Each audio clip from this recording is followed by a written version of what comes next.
যাকে ভালোবাসি আর যাকে এক দেখাতেই প্রেমে পড়ে গেছিলাম, তার প্রতি অনুভূতিটা তৈরি হতে আর তাকে ভালোবাসতে বেশি দিন সময় না লাগলেও মেয়েটাকে বোঝাতে পুরো 6টা মাস লেগে গেল। যখন থেকে সে বুঝতে পারলো, তারপর থেকে আরও 6টা মাস সময় নিল আমাকে ভালোবাসি কথাটা বলতেই। মেয়েটা এত লজ্জা পায়, সেটা কেউ না দেখলে বুঝতেই পারবে না। আমি যাকে ভালোবাসি সে পরী, আর পরীকে যখন প্রথমবার দেখি তখন একদম পুতুলের মতো লাগছিল। নামের মতো নিজেও একটা পরী। যাকে প্রথমবার দেখেই মনের ভেতর অজানা শিহরণ হয়ে গিয়েছিল। ভালোবেসে ফেলেছিলাম, থাকতে পারিনি, তাই বারবার ছুটে যেতাম ওর সামনে, ওর বাসার সামনে। অবশ্য ওর বাসাটা আমারই এলাকাতে। মেয়েটা এখানেই থাকতো না, বাইরে কোথা থেকে একটা এসেছিল। অবশ্য ওর আব্বুর ব্যবসায়ের কাজের জন্য এখানে চলে এসেছিল। যখন ওকে দেখি তখন ভাবতে পারিনি যে ও এত বড় লোকের মেয়ে। এমনকি কিছুই না ভেবে সবসময় আমার পুতুলটাকে নিয়ে ভাবতাম।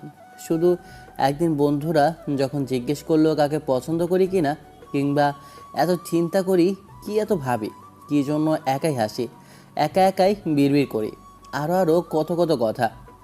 আমি উত্তর দেওয়ার আগেই মুখ দিয়ে এক চিলতে হাসি বেরিয়ে গিয়েছিল। তখন আমার এক ফ্রেন্ড বলেছিল, তোর কারণটা কি বলতো? গত 2 সপ্তাহ যাবৎ দেখছি এরকম একা একা বিড়বিড় করছিস, তার উপরে আবার একাই কী সব ভেবে হাসিস। কি হয়েছে কি? হয়নি, তবে হবে। বুঝতে পারছি না কিছু, জীবনে প্রথমবার এরকম তো, তাই ভেবে উঠতে পারছি না যে কি হলো হঠাৎ করে। এত ঘুরিয়ে পেঁচিয়ে না বলেই সত্যি করে বলতো, কারোর সাথে ঝামেলা পাকিয়েছিস নাকি কোনো মেয়েকে পছন্দ হয়েছে? আমারও তাই মনে হচ্ছে। সত্যি করে বল। তুই যদি না বলিস তাহলে কিন্তু আমরা ভবিষ্যতে জানতে পারবো, আর পরে জানতে পারলে আমাদের খুব খারাপ লাগবে। সেটা কিন্তু তুই খুব ভালো করে জানিস। ঈশান মুচকি হেসেছিল সেদিন, তারপর ওদের বলেছিল, কারণ তো একটা আছেই। আর কারণ যেটা সেটা জানতে পারলে তোরা একটু অন্য অদ্ভুতভাবে ভাববে। কিন্তু আমি সেটা নিয়ে ভাবছি না, আমি শুধু ওকে নিয়েই ভাবছি। তোর বাড়া গাকে নিয়ে ভাবছি, আমাদেরও বলো, আমরাও ভাবি। তোদের ভাবি হয়, ওকে নিয়ে তোরা ভাববি কেন? তাহলে বল না, কাকে নিয়ে ভাবছিস? এরকম কথা ঘুরিয়ে পেঁচিয়ে বললে কি টেনশন হয় না বল? টেনশনটাকে বাড়াস না, সত্যি করে বলতো কোথায় কোন মেয়ের সাথে ঝামেলা পাকিয়েছিস? আমি আবার ঝামেলা পাকাবো কেন? এলাকায় নতুন একটা মেয়ে এসেছে, ওকে প্রথম দেখেই পছন্দ হলো, তাই এত ভাবনা চিন্তা আর কি। সত্যিই দেখতে সুন্দর। আর তোর কি খুব বেশি পছন্দ হয়েছে? পছন্দ না হলে কি এত ভাবি মেয়েটাকে নিয়ে বল? এই পর্যন্ত দেখেছিস কখনো কোনো মেয়ের দিকে নিজে থেকে তাকিয়ে দেখেছি? না, তাও ঠিক, কিন্তু আমাদেরও একটু দেখা, আমরাও না হয় দেখি কেমন আমাদের ভাবে। হ্যাঁ, দেখিস, এলাকারই মেয়ে, কিন্তু বয়সটা খুব বেশি না, তবে দেখতে আগুন সুন্দরী, যাকে বলে একদম ঝাক্কাস। তাহলে ছেড়ে দে ভাই, ও তোর কর্ম নয় ওকে পেটানো। আমার উপরে ছেড়ে দে। দেখ, আমি সপ্তাহখানেকের মধ্যেই কাজ কমপ্লিট করে দিচ্ছি। খবরদার না। এর আগেও কিন্তু যতগুলো মেয়েকে পছন্দ করেছি, তোদের এই বদনজরের কারণে একদম আমার সামনে থেকে দূরে সরে গেছে। আমি চাইছি না তোদের নজর পড়ুক, একদম পটিয়ে তারপর তোদের সামনে আনবো। মাইরি, সত্যি কথা বলছিস? তোকে দেখে মনে হয় না তুই অন্তত আর যাই হোক কোনো মেয়েকে পটাতে পারবি। পারি আর না পারি সেটা আমি বুঝে নেব। যদি না পারি তাহলে আমার কপাল খারাপ, কোনো প্রেম ভালোবাসা নেই। এখন এসব বাদ দিই, আর এখানে কী জন্য ডেকেছি সেটা বল। সবাই মিলে ঘুরতে যাচ্ছিলাম, তোকে রেখে গেলে শেষে বলবি তোকে আমরা নিয়ে যাইনি, তোকে আমরা মনে রাখি না, এই সেই আল বাল ঝোল হ্যান ত্যান, তাই বলতেই ডাকা। ঘুরতে যাবি? কখন প্ল্যান করলি? কখন আবার প্ল্যান করব? তুই কলেজে বসে যখন ওই মহারানীকে নিয়ে ভাবতে ব্যস্ত ছিলি তখনই। এমন করে সবসময় চিন্তা ভাবনা করলে আমাদের কথা শুনবি কখন?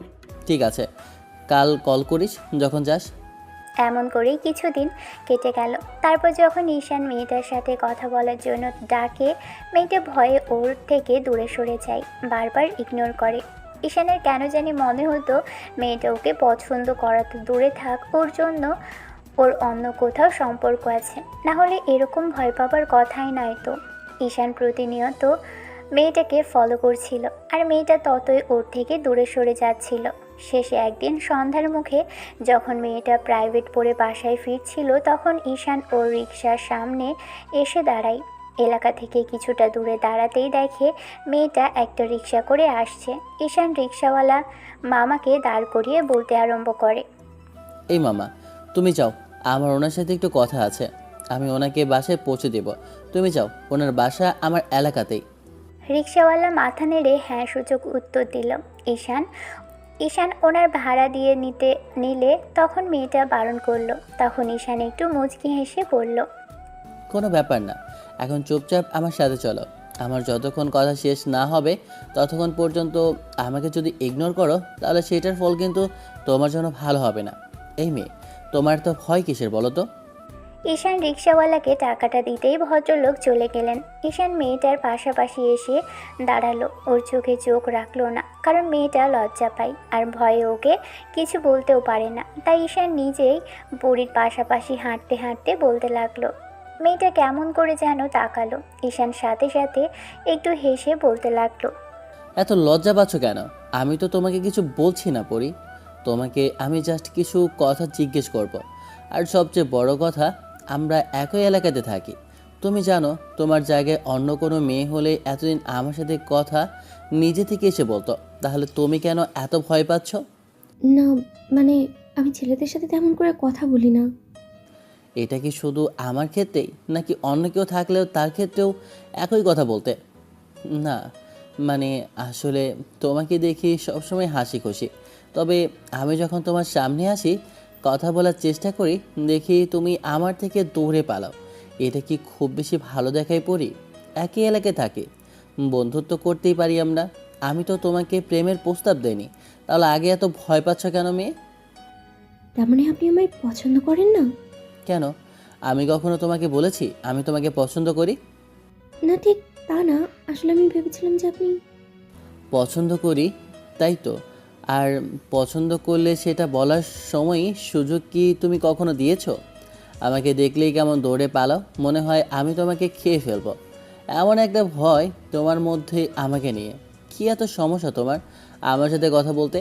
আমি বাজে কোনো ছেলে? আমাকে দেখে খারাপ মনে হয়? কখনো দেখেছো কোনো মেয়েকে ডিস্টার্ব করেছি? পরি সামনের দিকে তাকিয়ে আছে আর সেদিকেই হাঁটছে। মেয়েটা ওর পাশাপাশি হাঁটছে আর কথাগুলো বলতেই এবার মেয়েটা মাথা নেড়ে হ্যাঁ সূচক উত্তর দিলে তখন ঈশান বলতে লাগলো, তাহলে সমস্যা কোথায় তোমার? আমার সাথে একটু কথা বলতে এত কিসের লজ্জা তোমার? আমি তো এটাই বুঝতে পারছি না। তুমি কি তোমার আব্বুর সাথে কথা বলো না? সে কি পুরুষ মানুষ নয়? আব্বুর বিষয়টা অন্যরকম। আপনি এরকম করে বলবেন না তো। আব্বু তো আব্বুই। আব্বুকে আব্বুকে আমি ছোটোবেলাতে দেখেছি। আর ছোটোবেলা থেকেই আব্বুকে আমি প্রচণ্ড পরিমাণে সম্মান, শ্রদ্ধা আর ভালোবাসি। তার সাথে কি আপনার তুলনা হয়? আপনি একটা অচেনা ছেলে। কিছুদিন হবে এই এলাকাতে এসেছি, তেমন করে তো কিছু চিনিও না। তাহলে কোনো সমস্যা নেই, আমার সাথে ফ্রেন্ডশিপটা অন্তত করতে পারো। কিন্তু তুমি তো আগেই ভেবে রেখেছো এলাকায় কোনো ছেলে আসলেই সে তোমাকে পছন্দ করবে, তোমাকে প্রেমের প্রস্তাব দেবে। কি মনে হয় নিজেকে অনেক বেশি সুন্দরী ম্যাডাম? ঈশান আগ্রহসূচক দৃষ্টিতে তাকাতেই পরি মাথা নেড়ে না সূচক উত্তর দিল। ঈশান ফিক করে হেসে ফেলল। মেয়েটা গাল ফুলিয়ে রেখেছে। ঈশান বলতে লাগলো, এটা সত্যি, তুমি আসলে অনেক সুন্দরী। তবে এইটুকু তোমার চিন্তা ভাবনা করা ঠিক হয়নি। একটা ছেলে তোমার সাথে কথা বলতে চায় তার মানে এই না সে তোমার সাথে প্রেম করতে চায়। তাহলে আমার সাথে আসছেন কেন আপনি? কথা বলার জন্য। কি এমন কথা? আরে একই এলাকায় থাকি, আমি তোমার খোঁজ খবর নিতেই পারি, নাকি তাতেও তোমার সমস্যা হচ্ছে? তাহলে দেখা যাচ্ছে আপনি এলাকার সব মেয়েদেরই খোঁজ খবর নিয়ে বেড়ান, তাই না? ঈশান অবাক চোখে মেয়েটার দিকে তাকালো। আর তাকাবেই না বা কেন? কারণ মেয়েটা এমন একটা কথা বলল যার জন্য ঈশানের মনে হলো মেয়েটা এসব নিয়ে জেলাসি। ঈশান আবারও ফিক করে হেসে ফেলে বলতে লাগলো, তা নয়। আর তুমি খোঁজ খবর নিয়ে দেখতে পারো, তোমার এলাকায় যে বড় আপুটা, মানে তোমার বাসায়, উনি আমাকে খুব ভালো করে চেনেন। ওনাকে জিজ্ঞেস করে দেখো আমি কোনো মেয়ের সাথে কথা বলি কিনা। আমি কেন খোঁজ খবর নিতে যাব? খোঁজ খবর আপনি আমার নিতে এসেছেন, নিয়ে চলে যাবেন। আমার সাথে এত কিসের কথা আপনার? কথা থাকতে পারে না তোমার সাথে? না, থাকতে পারে না। কারণ আপনি তো বললেন আপনি আমাকে পছন্দ করেন না। আমি ভেবেছিলাম আপনি আমায় পছন্দ করেন। সেটা ভেবেই কথা বলছিলে না, আর বারবার পালিয়ে যাচ্ছিলে। আর যদি তাই বলতাম তাহলে কথাও বলতে না। সেই জন্যই বলিনি যে আমি তোমায় পছন্দ করি। কি মনে হয় তোমার? তার মানে পছন্দ করেন আপনি আমায়? পরি চুপ করে রইল। তখন ঈশান ওর সাথে হাঁটতে হাঁটতে কিছুটা দূরে এসে দাঁড়ালো। পরি এবার মাথা নিচু করেই বলতে লাগলো, সামনে আমার বাসা, আমি যাচ্ছি, আপনি আর আসবেন না আমার পিছু পিছু। আপু জানতে পারলে রাগারাগি করবে, উনি এসব পছন্দ করেন না। আব্বু কি পছন্দ করে না শুনি? কারোর সাথে প্রেম করা নাকি কোনো ছেলের সাথে কথা বলা? দেখুন, আমি প্রেম ভালোবাসা নিয়ে ভাবি না, আর আব্বু এসব পছন্দ করে না, তাই আমি এসব নিয়ে ভাবতেও চাই না। সব মিলিয়ে পড়াশোনা নিয়ে একটু বিজি, সেই জন্যই আমি চাই না কোনো ছেলে আমার জীবনে পড়ে থাকুক। তার মানে তুমি ভেবে নিয়েছো আমি তোমার পেছনে পড়ে থাকবো? আছেন তো, প্রায় 1 মাস যাবত আমাকে ফলো করছেন, সেটা আমি জানি না মনে করেছেন? তার মানে তুমিও চাও আমি তোমাকে ফলো করি, তাই তো? 1 মাস যাবৎ আমি তোমাকে ফলো করছি, সেটা তুমি হিসাব করে রেখেছো? আমি কেন চাইবো অজব তো? আর সবচেয়ে বড় কথা হচ্ছে, আমি আপনাকে চিনি না, জানি না, তাহলে কেন চাইবো আপনি আমার পিছনে পড়ে থাকেন? সেটা হয়তো তোমার ভালো লাগতো, হতে পারে অন্য ছেলেদের হয়তো। অন্য কত ছেলে আমার পেছনে পড়ে আছে, আমি তাদের চিন্তা ভাবনাও করিনি, তাহলে আপনার চিন্তা কেন করব? তাদের ভালো লাগেনি সেজন্য তুমি চাওনি তারা পেছনে পড়ে থাকুক। আর তোমাদের এটা তো ভালো লাগে, কোনো ছেলে তোমাদের পেছন নিলে, পিছু পড়ে থাকলে, সবসময় আশেপাশে ঘুরঘুর করলে তোমাদের দাম বেড়ে যায়। শোনো, আমি তোমার পেছনে পড়ে থাকবো না, তবে তোমার লাইফে একটু জায়গা চাই। মানে? মানে আই লাভ ইউ। ঈশানের কথাতে পুরীর ভিতর কেমন শীতল একটা বাতাস বয়ে গেল। সাথে সাথে মেয়েটা লজ্জায় একদম দ্বিতীয় পড়ার মতো অবস্থা হলো। ঈশান পুরীর অবস্থা দেখে ফিক করে হেসে বলতে লাগলো, এত লজ্জা পাবার কিছুই নেই, কিছুদিন বাদেই দুজনে কাছাকাছি আসবো, দুজনে আরও চেনা জানা হবে, তখন না হয় লজ্জা পেও। আর না হলে লজ্জাটা অন্য কারো ক্ষেত্রে রাখো, আমার জন্য তোমার এত লজ্জা রাখতে হবে না। সবচেয়ে বড় কথা কি জানো তো, আমি চাই না তুমি আমার সামনে এত লজ্জা পাও। মেয়েটার এক মুহূর্ত দাঁড়ালো না। চলে যেতে গেলে তখনই ঈশান ওর হাতটা ধরে ফেলে। তখন পরি ওর দিকে ফিরতেই ঈশান বলতে লাগলো, শোনো, তোমার নম্বরটা পেলে ভালো হতো পরি, আমি কথা দিচ্ছি আমি তোমায় পড়াশোনার সময় বেশি জ্বালাবো না, ওই মাঝে মাঝে খোঁজ খবর নিব, আর এসব নিয়ে এত চাপ নেই। মেয়েটা নিজের হাত ছাড়িয়ে নিয়ে দৌড়ে পালালো। তারপর 1 সপ্তাহ অবধি ঈশান অনেক চেষ্টা করেও পরীর থেকে নাম্বার নিতে পারেনি। কিন্তু মেয়েটা কেন যে নাম্বারটা দিচ্ছে না সেটা নিজেও জানে না। হয়তো ওকে নিয়ে ভাবতো। ঈশান প্রতিনিয়ত পরীর সাথে কথা বলার চেষ্টা করে, কিন্তু আশ্চর্যের বিষয় 1টা সপ্তাহ পরি ওকে ইগনোর করেনি। তবে যখনই কথা বলতে আসতো ঈশান, তখনই মেয়েটা লজ্জা পেলেও ওর সাথে কথা বলতো মাথা নিচু করে। ঈশান বুঝতে পারতো মেয়েটা ওর সাথে কথা বলতে চায়, আর ও হয়তো এখন অভ্যস্ত হয়ে যাচ্ছে আস্তে আস্তে। ঈশান তার জন্য সময় দিয়েছিল, কিন্তু মেয়েটাকে কখনো ভালোবাসার কথা বলেনি। 1 সপ্তাহ বাদে যখন নাম্বারটা নিল, তখন থেকে রাত 11টার পর ওকে ফোন করতো, কারণ পরি বারণ করেছিল আগে ফোন করতে। আর ওই সময়টায় ওর পড়ালেখা শেষ করে বিছানায় শুয়ে থাকতো। সে সময়ই পরীকে কল করলে আস্তে আস্তে পরীর অভ্যেস হয়ে গেল ঈশানের সাথে কথা বলাটা। তারপর একটা সময় নিজের ছটফট করত, কারণ গত 1টা মাস যাবৎ ঈশান ওর সাথে কথা বলে। আর এই 1টা মাসে পরি বুঝতে পেরেছে ঈশানের সাথে কথা না বললে ওর ভালো লাগে না। লোকটা বেশ ভালো, 8-10টা ছেলের মতো নয়, সব সময় নিজের মতো করে সব কিছু সুন্দর করে গুছিয়ে বলে লোকটা। আর ওকে হাসায়, আর এত বেশি হাসায় খুশি রাখতে চেষ্টা করে। ঈশান যদি বুঝতে পারে পরি মন খারাপ করে আছে, তখন মানুষটা ওর জন্য অস্থির হয়ে পড়ে। ঈশান প্রতিনিয়ত পরীকে দেখা করতে বললে পরি লজ্জায় দেখা করতে পারতো না। মাঝে মাঝে লোকটা এমন অসভ্য কথা বলতো যার জন্য অনেক বেশি লজ্জা লাগতো। এসব কথা ভাবলেই আবার পরক্ষণে এই লোকটার উপর রাগ হতো, কথা বলতে ইচ্ছে করতো না। কিন্তু রাতে যদি একদিন পরি রাগ করে ফোন কেটে দিত, বলতো অসভ্য আর নির্লজ্জের মতো সব কথাবার্তা বলেছে। পরের দিন ঈশান কল না করলে পরি নিজেরই কেমন যেন লাগতো, ছটফট করতে থাকতো মেয়েটা ঈশানের সাথে কথা বলার জন্য। 1 মাসের মাথায় সেদিন রাতে যখন পরি ঈশানকে একটু রাগীভাবেই বলে যে ও একটু বেশি ফাজলামি করে আর বেশি দুষ্টু কথা বলে ফেলেছে, তখন ঈশান চুপ করেছিল। পরি রাগারাগি করে কলটা কেটে দেয়। তারপর নিজে থেকেই ভাবতে আরম্ভ করে লোকটার সাথে এমন করাটা কি ঠিক হলো কিনা। কিন্তু পরদিন অবধি পড়ে অপেক্ষা করে, কারণ নিজে থেকে কলটা কেটে দিয়ে কেমন যেন লাগছিল। পরদিন কলেজ শেষ করে এসে বিকেলে যখন বাসায় ফিরছিল টিউশনি শেষে, তখন পরি খেয়াল করে ঈশান আশেপাশে কোথাও নেই। লোকটাকে এই সময়ে এখান দিয়েই দেখা যায়, কিন্তু সারাটা বিকেল জুড়ে পরি ব্যালকানি আর বাইরে গিয়ে হাঁটাহাঁটি করলো। মেয়েটা বাইরেও অনেকক্ষণ দাঁড়িয়েছিল, এদিকে ওদিকে দেখতে লাগলো। ঈশান চায়ের দোকানে যেখানে বসে প্রতিনিয়ত আড্ডা দেয়, সেখানে গিয়েও দূর থেকে উকিঝুঁকি মারল, কিন্তু কই লোকটা তো কোথাও নেই। কেমন যেন একটা লাগছিল পরীর। তারপর বেশ খানিকটা উৎকণ্ঠা আর হতাশা নিয়ে বেশ খানিকক্ষণ দাঁড়িয়ে থেকে বাসায় চলে আসে। না অস্বস্তি আর খারাপ লাগা কাজ করছে আজকে। লোকটাকে কালকে এত কথা না শোনালেও হতো, হয়তো উনি মজা করেই বলেছিল, কিন্তু ওর লজ্জা লাগছিল বলেই হয়তো এতটা রাগ হয়ে যায়। সন্ধ্যা হয়ে আসছে, পরি পড়তে বসে, কিন্তু কোনো কিছুতেই মনোযোগ দিতে পারছে না। লোকটার সাথে প্রতিদিন কথা হবে সেটা ভেবেই সন্ধ্যায় সন্ধ্যায় পড়তে বসে যায়। তারপর খাওয়া দাওয়া করে একটু তাড়াতাড়ি রুমে চলে আসে। অপেক্ষায় থাকে কখন লোকটা ফোন করবে, কিন্তু প্রতিনিয়ত কল মেসেজ করলেও কালকে থেকে আর কল করছে না। তার উপর সকালে যে লোকটা মেসেজ করে গুড মর্নিং দেয়, আজকে তার কিছুই করেনি। সব মিলিয়ে মনে হয় লোকটার কাল একটু খারাপ লেগেছে ওরকম করে বলাতে। পরি এরই মাঝে বুঝতে পেরেছে ঈশান ওর থেকে বয়সে অনেক বড়, কারণ দুজনের বয়সে ডিফারেন্ট প্রায় 8 থেকে 9 বছরের। তাই পরি আপনি করেই বলে, আর ঈশান তুমি করে সেই প্রথম থেকেই বলে। তো পরি বারবার ফোনের দিকে তাকাচ্ছিল, আর তারপরও ঈশানের নাম্বার থেকে কোনো কল বা মেসেজ আসে না।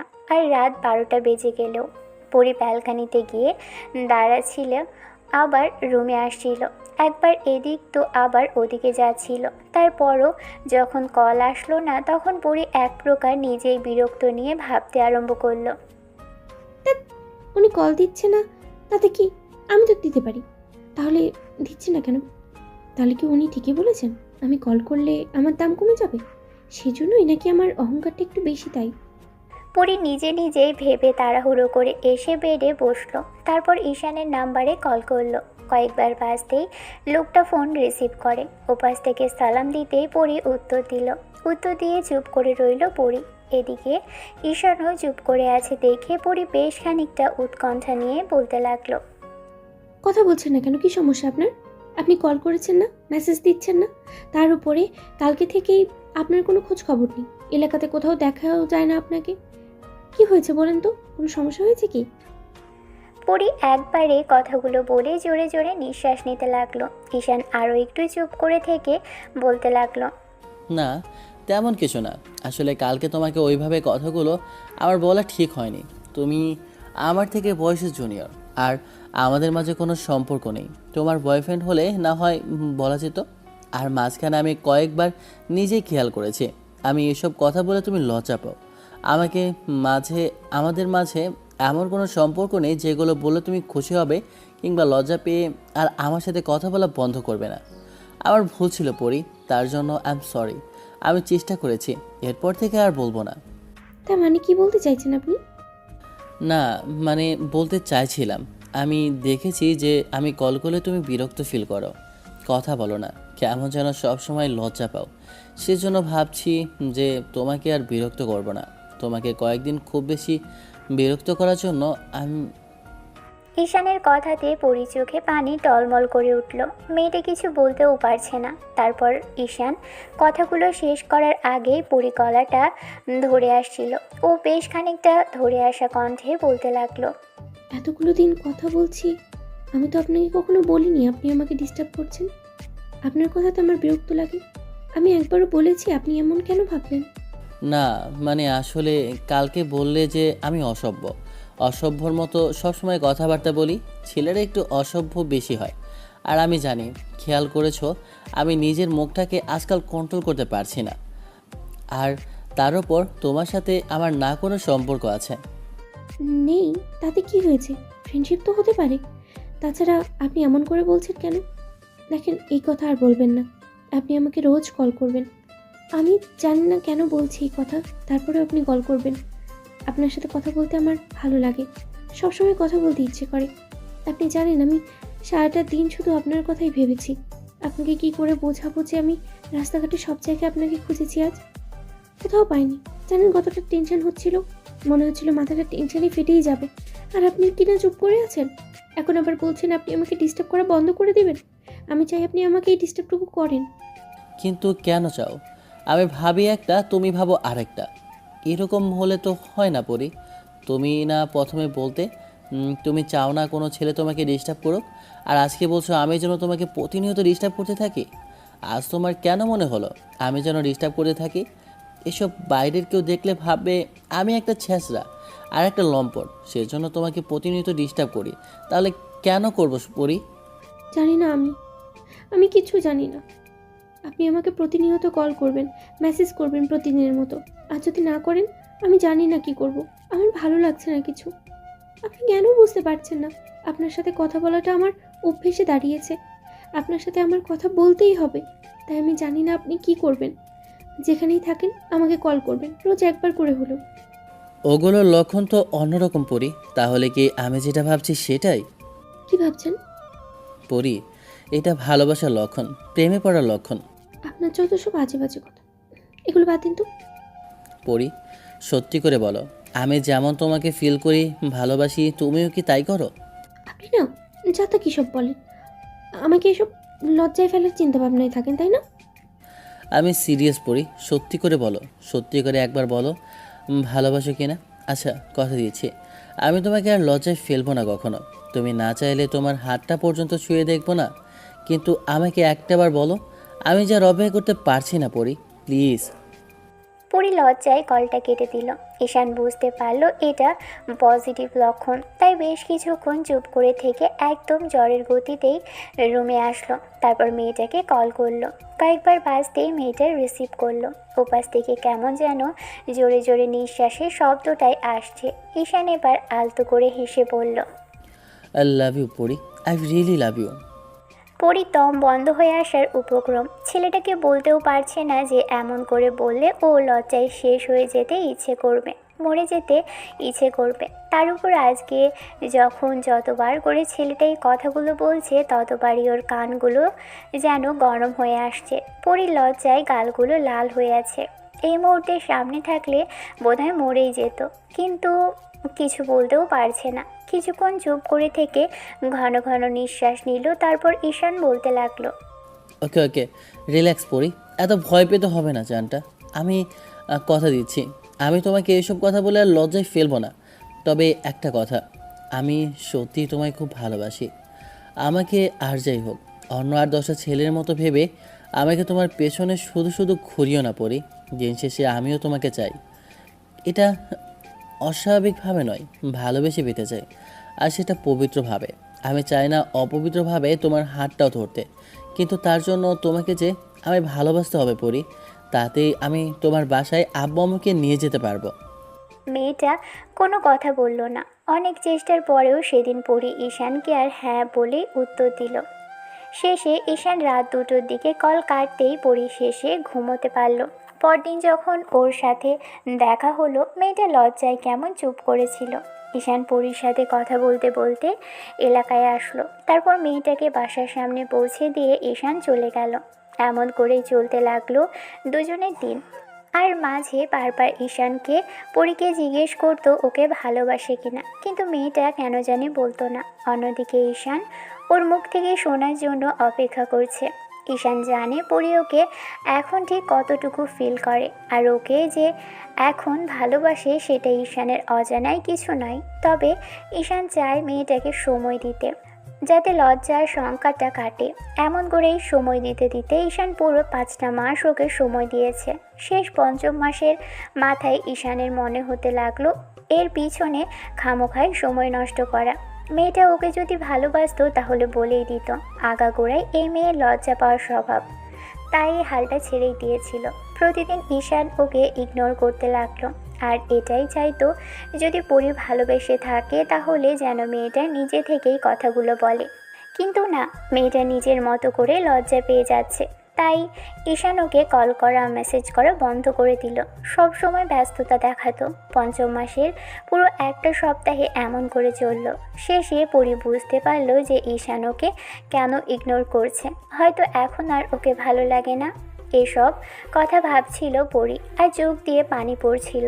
সেদিন যখন ঈশানকে পরি কল করলো, ওই ব্যস্ততা দেখিয়ে কল কেটে দেয়। পুরো একটা সপ্তাহই এমন করে কাটে। রাতে পরি অনেকবার কল করলেও ঈশান কল রিসিভ করে না। পরদিন সকালে মেসেজ না দেখেই পরির অনেকটাই খারাপ লাগলো। পরি কলেজে যাওয়ার বন্ধ করে দিয়েছে, ইদানিং মন খারাপ করে থাকে। শেষ ওর বান্ধবীর সাথে এই বিষয়টা শেয়ার করলে তখন পরিকে বলে দেয় কী করতে হবে। পরি সেদিন বাসায় আসে, ঈশানের কলের অপেক্ষায় থাকে, কিন্তু না, বজ্জাতটা ওকে কল বা মেসেজ কিছুই করলো না। শেষে রাতে পরি 11টার দিকে ঈশানকে কল করলে ছেলেটা চুপ করে রইল। তখন পরি বলতে লাগলো, এখন আপনার কোনো ব্যস্ততা নেই? এখন ইগনোর করবেন না আমায়? না, এখন কোনো ব্যস্ততা নেই। কিছু বলবে তুমি? এখন আর আমায় ভালো লাগে না, তাই না? না, ঠিক তেমন না। তাছাড়া আমি বুঝে গেছি অনেক কিছুই। সব কিছু সবসময় করতে নেই, আর সব কিছু নিয়ে সবসময় জেদ করতে হয় না পরি। মানে? মানে এটাই যে তুমি অন্তত আর যাই হোক ফ্রেন্ড হিসেবে পছন্দ করলেও আমায় ভালোবাসতে পারবে না। যদি তাই হতো অনেক আগেই সেটা করতে। আর আমি তোমাকে ভালোবেসে কথা বলেছিলাম পরি, আর এখনও বাসি। কিন্তু তুমি অন্তত আর যাই হোক আমার মতো ছেলেকে ভালোবাসতে পারবে না। আমি সেটা বুঝে গেছি। জোর করে তো ভালোবাসা আদায় করা যায় না, আর আমি চাই না তেমন কিছু করতে। তবে যেদিন তুমি অন্য কাউকে ভালোবাসবে, সে যখন তোমাকে এমন করে সব কিছু বোঝার পর দূরে সরিয়ে দিবে, তখন তোমার মনে হবে আমার আজকের এই বলা কথাগুলো। ভালো থাকবে পরি। আমি চাই না তোমার সাথে এত কথা বলে নিজেকে আরও দুর্বল করে তুলতে। তুমি এই 5.5 মাসেও বুঝতে পারোনি যে আমি ঠিক তোমায় কতটুকু ভালোবাসি। আসলে আমি ব্যর্থ হয়েছি, তোমাকে বোঝাতে পারিনি। আসলে কখনো কাউকে ভালোবাসিনি, তাই কিভাবে বলতে হয়, কিভাবে বোঝাতে হয় সেটাও আমার ধারণার বাইরে। একদম মিথ্যে বলবেন না। সত্যি করে বলুন যে অন্য কেউ আপনার লাইফে এসেছে, তাকে ভালোবাসেন আপনি, তাই না? এখন আর আমাকে ভালো লাগে না, অন্য ছেলেদের মতো আপনিও শেষ পর্যন্ত। পরি কথাটা বলে বাচ্চাদের মতো ফুপিয়ে কেঁদে উঠল, দু হাতে মুখ ঢেকে। কিছুক্ষণ যাবৎ মেয়েটা ফোপাতে লাগলো। ঈশান শুধু কান্নার শব্দটাই পেল। পরি কেন জানি ঈশানকে বলতে পারলো না যে ওকে ভালোবাসে কিনা। কিন্তু আজকে ছেলেটার এরকম ইগনোর ওর খুব বেশি কষ্ট হচ্ছে। ঈশান একটু চুপ করে থেকে একটা সময় বলতে লাগলো, পরি, আবেগ দিয়ে জীবন চলে না। তুমি আমায় ভালোবাসো না, তারপরে এসব কথা কেন বলছো? আমাকে এসব জেদ করে লাভ নেই। তার চেয়ে আমাদের মাঝে দূরত্ব থাকাটাই ভালো। দেখা হবে মাঝে মধ্যে, কথা হবে, সেটাই ভালো। তুমি তোমার লেভেলের কাউকে খুঁজে নেবে, আর আমার কি যোগ্যতা আছে তোমার মতো এত সুন্দরী মেয়েকে ভালোবাসার? তার মানে আপনি আপনি চেয়েছিলেন এতদিন ধরে আমার পেছনে ঘুরতে? যদি আমি রাজি হতাম তাহলে উল্টোপাল্টা কিছু করে। আমার ভালোবাসাটা পবিত্র পরি, সেটা তুমি বুঝতে পারোনি। আর ওটা আমার ব্যর্থতা যে আমি তোমাকে বোঝাতে পারিনি। তাহলে এখন দূরত্বের কথা কেন বলছেন? এতদিন ধরে কথা বলে আমাকে দুর্বল করে দিয়ে এখন আবার। এটা তোমার আবেগ পরি। আমার কথা শুনতে তোমার ভালো লাগে, সেই জন্য তুমি দুর্বল। তাছাড়া অন্য কিছু নয়। আমি জানি এটা তোমার ভালোবাসা নয় পরি। ভুল জানেন, কেন বলতে পারলেন না আপনি? আমি বলতে পারি না তার মানে কি এই যে আমি আপনাকে? তুমি কি পরি? না, পারবো না, লজ্জা লাগে আমার। তাহলে লজ্জা নিয়েই থাকো। একদম কল কাটবেন না। কল কাটতে কিন্তু আমি সারা রাত কাঁদবো, কান্নাকাটি করবো, ঘুমাবো না। তুমি কান্নাকাটি করলে তাতে আমার কি? কেন? আপনি না আমায় ভালোবাসেন, আমি কষ্ট পেলে আপনার খারাপ লাগবে না বুঝি? খুব ইমোশনালি ব্ল্যাকমেল করে শিখে গেছো, তাই না? এতই যদি আবেগ ইমোশন বুঝে গেছো, তাহলে আমাকে অন্তত একটাবার এইটুকু বলতে পারো যে তুমি আমায় ভালোবাসো। কেন বলো না সোনা পাখি? ঈশানের মুখে এমন আদুরে ডাক শুনে পরি মুহূর্তের মধ্যে চোখ জোড়া বন্ধ করে নিল। তারপর বুকের উপর হাত রাখতেই বুঝতে পারল বুকের ওঠানামা দ্রুত গতিতে হচ্ছে। লোকটা এত আদুরে কণ্ঠে ডাকলে যে ও লজ্জায় মরে যেতে ইচ্ছে করে। পরির গালগুলো গরম হয়ে আসছিল। পরি কিছুক্ষণ চুপ করে থেকে ঈশানের সাথে কথা বলা শেষ করলো। পরদিন নিজে থেকে কল করতে ঈশান অবাক হলো। এক সপ্তাহের মাথায় সেদিন পরি কলেজে এসব বিষয় নিয়ে ভাবছিল। তখন ওর সব বান্ধবীগুলোই বিষয়টা জিজ্ঞেস করলে তখন পরি ওর সম্পর্কের বিষয়টা আর ঈশান যে ওকে প্রচণ্ড পরিমাণে ভালোবাসে সেটা বলে দেয়। সব শোনার পরই বান্ধবী সোনিয়া বলে, যদি ভালোবেসে থাকিস তাহলে যেটা শুনতে চাই সেটা বলে দে। আর এত ঘোরানোর কি আছে? ছেলেটা সত্যিই তোকে ভালোবাসে। 6টা মাস যাবৎ তোর মুখে শুধু একটাবার কথাগুলো শোনার জন্য অপেক্ষা করে আছে। তাহলে তোর বলতে সমস্যা কোথায়? না মানে কিভাবে বলবো বুঝতে পারছি না। কিভাবে বলবি মানে? মুখ দিয়ে বলবি। এত লজ্জা পেলে হয় না বান্ধবী? ভালোবাসলে তাকে বলতে হয়। তাছাড়া ছেলেটা তোর জন্য কতটা পাগল ঠিক একটাবার ভেবে দেখ। অন্য 8-10টা ছেলের মতো তোকে ছেড়ে যায়নি। তুই বারণ করার পরই তোর থেকে দূরে যায়নি। ও তোর পিছনে সারাক্ষণ পড়েছিল। আর তুই যেভাবে বললি ছেলেটার সাথে তোর কথা বলতে ভালো লাগে, তাহলে এখন কেন বলবি না? বান্ধবীরা অনেক বলেছিল, পরিও সেটাই ভাবলো। তো 6 মাসের মাথায় সেদিন পরি বাসায় যাবে, তবে রিক্সা পাচ্ছিল না। তখন কি ভেবে ঈশানকে কল করে বলতে লাগলো, শোনেন, কোথায় আছেন আপনি? কেন জানটার কি হয়েছে? খুব বেশি দেখতে ইচ্ছে করছে কি আমায়? তা তো করছেই, আপনাকে এক্ষুনি আমার সামনে চাই। আমি আমি কলেজের সামনে দাঁড়িয়ে আছি, 10 মিনিটে আসবেন এখানে? কেন বেবি, কেউ কি কিছু বলেছে তোমায়? সোনা পাখি, তাহলে বলো আমায়। না এরকম কিছু না, আপনাকে দেখতে ইচ্ছে করছে। অনেকদিন দেখা হয় না, তাই ভাবলাম আজকে আপনার সাথে একটু বাসার দিকে যাই। হঠাৎ এরকম কথা কেন বলছো? তার মানে কি ম্যাডাম কি আমাকে মিস করতে আরম্ভ করেছে? আমি ওসব জানি না, আপনি আসবেন কিনা বলেন। ঈশান কলটা কেটে দিল। পরি তাতেই বুঝতে পারলো পাগলটা আসছে। মিনিট 15-এর মধ্যে ঈশান এসে পরির সামনে দাঁড়াতেই পরি রাগ করলো না, জানতো বললেই ছেলেটা আসবে। পরি এসে সামনে দাঁড়ালো, তারপর বাইকে উঠে পিছন থেকে এক হাতে জড়িয়ে ধরতেই ঈশান খানিক অবাক হলো। আর হবে নাই বা কেন? এর আগে তো মেয়েটা এরকম পাগলামি করেনি। তার উপরে এমন করে কখনো ওকে পিছন থেকে জড়িয়ে ধরেনি। ঈশান কিছুক্ষণ চুপ করে রইল। একটা সময় পরি ওকে দু হাতে জড়িয়ে ধরলো, পিঠের সাথে মাথা ঠেকাতেই ঈশান অবাক হলো। ঈশান বাইকটা স্লো করতেই পরি তখন বলতে লাগলো, আপনি আমায় এত ভালোবাসেন যে 6 মাস আমার মুখ থেকে শুধু ভালোবাসিতে কথাটা শোনার জন্য অপেক্ষা করে আছেন, তাই না? কেন, তোমার কি এখনো কোনো সন্দেহ আছে পরি? শোনো না, বলছিলাম কি যে আমি না আজকে বলতে চাই। বলতে চাও মানে কি বলতে চাও? বলতে চাই আমি আপনাকে সত্যিই ভালোবাসি। আমি জানি না কিভাবে ভালোবেসেছি, তবে আপনাকে নিয়ে আমার ভেতরে কিছু একটা চলছে। আপনাকে না দেখলেই, রোজ কথা না বললে আমার ভালো লাগে না, অস্বস্তি লাগে, মনে হয় দম বন্ধ হয়ে আসবে। এই মিস করা, আপনার আগলে রাখা, সবসময় আশেপাশে ঘুরঘুর করা, আমার খেয়াল রাখা, এগুলো যদি ভালোবাসার অনুভূতি হয় তাহলে সত্যি সত্যি ভালোবাসি আপনাকে। ব্যাপার কি ম্যাডাম, আজকে নিজে মুখ ফুটে বলছেন যে, তাহলে কি সত্যি সত্যি ম্যাডাম আমাকে ভালোবাসে? খুব খুব ভালোবাসি। জানি না আজকে কিভাবে বললাম, তবে এইটুকু জানি আপনি আমার মুখে শোনার জন্য এরকম করে অপেক্ষা করছেন, তাই না বলেন? ঈশান পরীকে নিয়ে বেশ খানিকটা নির্জন জায়গায় আসলো। তারপর গাড়ি থেকে নামতে বললে মেয়েটা অবাক হলো। ঈশান নামতে বললেই মেয়েটা নেমে দাঁড়ালো। ঈশানও ঝড়ের গতিতে নেমেই পরীকে জাপটে বুকের সাথে জড়িয়ে ধরল। ঈশান দু হাতে পরীর মাথাটা শক্ত করে বুকের সাথে জড়িয়ে ধরল, যার জন্য মেয়েটা একদম ওর শরীরের সাথে লেপ্টে গেল। ঈশান কতগুলো চুমু পরীর মাথায় চুলের ভাঁজে খেয়েছে তার ঠিক নেই। তারপর একটা সময় ওকে একটু সরিয়ে মুখের দিকে 2 হাত রেখে কপালে চুমু দিয়ে বলল, জানো না জান পাখি, আমি আজকে কত খুশি।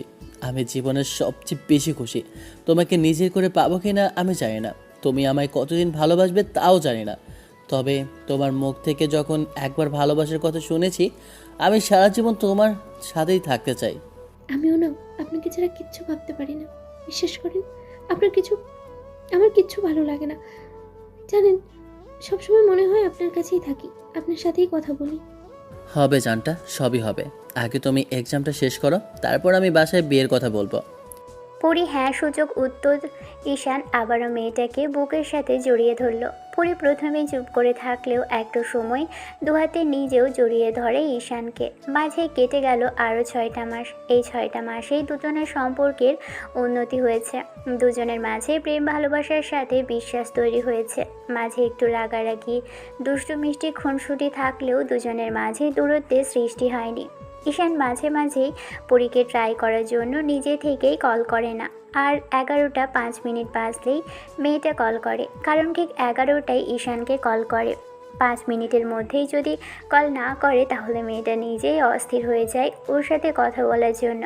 ঈশান খাওয়া দাওয়া করে রুমে এসে মেয়েটাকে কল দেয়। সারা রাত ভোর ধরেই দুজনে কথা চলে। প্রতিদিনের মতো আজও পরি ঈশানকে কল করলো। ঈশান ভিডিও কল রিসিভ করতেই দেখলো মেয়েটা মাথায় ওড়না দিয়ে আদা শোয়া হয়ে বসে আছে। ছেলেটা একটু মুচকি হেসে বলতে লাগলো, কি হয়েছে আমার পাখিটার? এরকম মুখ কালো করে রেখেছে কেন?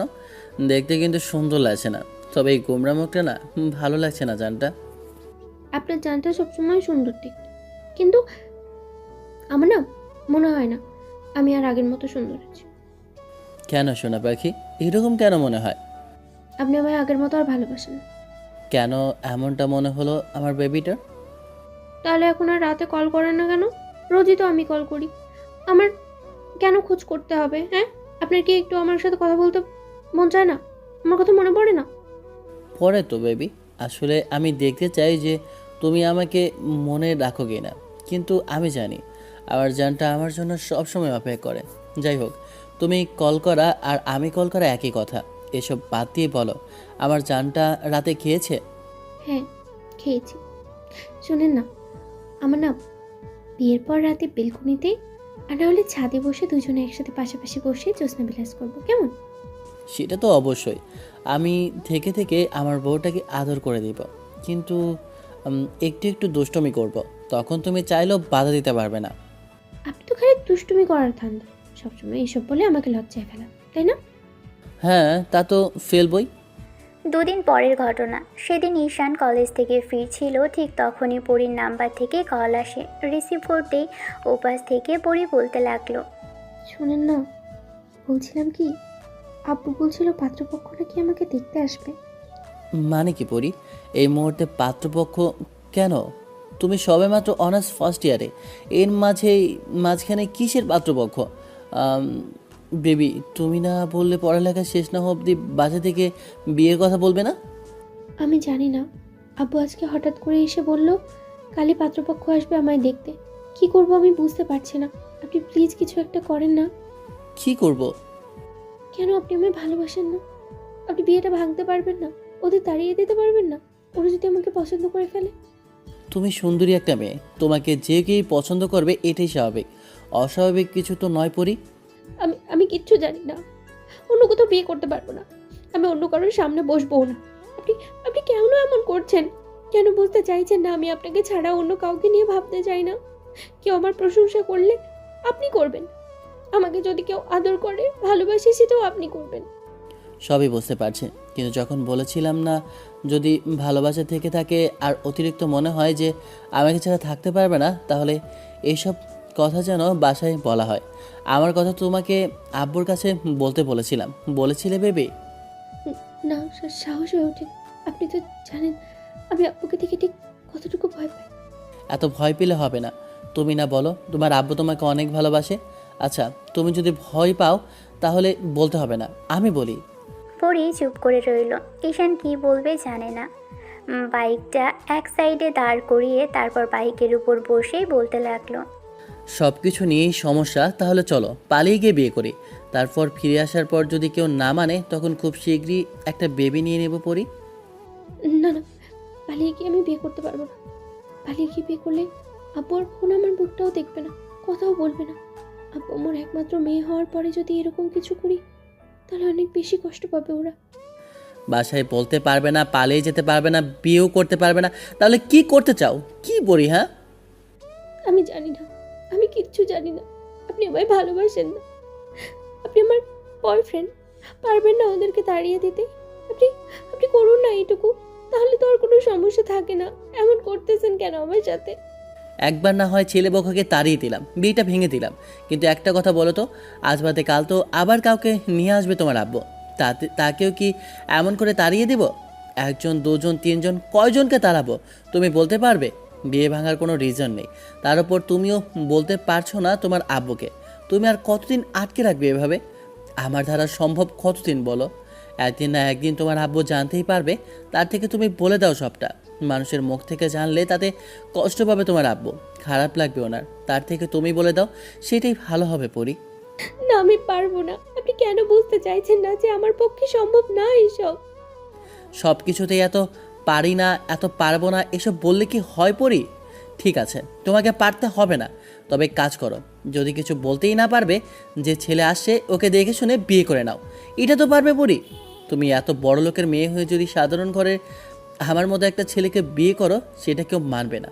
তুমি ওকে বিয়ে করে নিয়ে ভালো থেকো। ঈশান পরীকে আর কিছু বলার সুযোগ দিল না। ছেলেটা কল কেটে দিল।